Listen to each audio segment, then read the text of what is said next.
يا halkan waxa ka salaamaya saaxiibkayga ciidamada ruushka kuwa shiishka abooda kaashka wiilka saaran wiishka kabaha dhaqso u maratiiska al cadaawe kabtanka ciidamada ruushka waxa ku salaamayo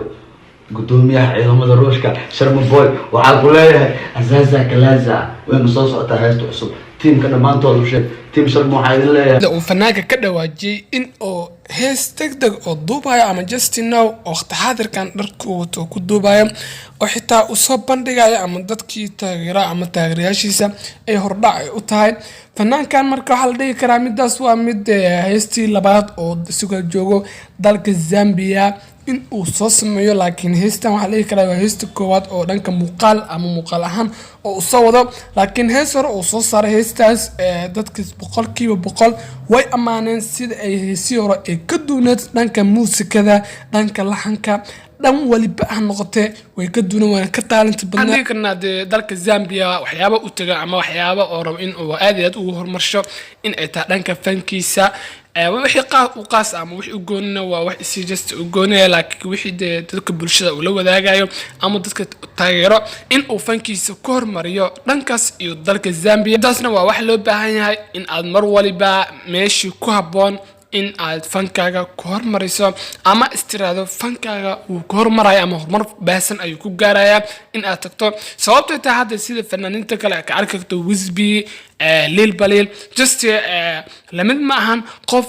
ama raabarkan oo just raabarka oo sanadkan jiro kuwa heeso qaabka muusikada loogu tumayo dhanka muuqaalada dhanka ereyada lamid maahan boqolkiiba boqol sika waxa la tuma aan inaba aan caadihin oo aad iyo aad u quality sare boqolkiiba boqol sababta waxa kalifayo waxay haysan dadka muusikada tuma dad aad iyo aad ku xil dheer ama shaqadaas ku jiray sanado aad iyo aad u fara badan marka sababtaas oo kale ayaa kalifi karto marka fanaanka waxaan dhigi karnaa isagana heestii u dambeysay heestaas waxay ahayd hees aan inaba aan caadihin ama dadka dhanka muusikada xiiseeyo dad kaliya waxa jiro heesaha kaliya u dhageysto oo dhanka muusikada kaliya muusikada bas ereyada aan badana xiisaan marka waxa la dhigi karaa heestii u dambeysay heesta boqolkiiba boqol hit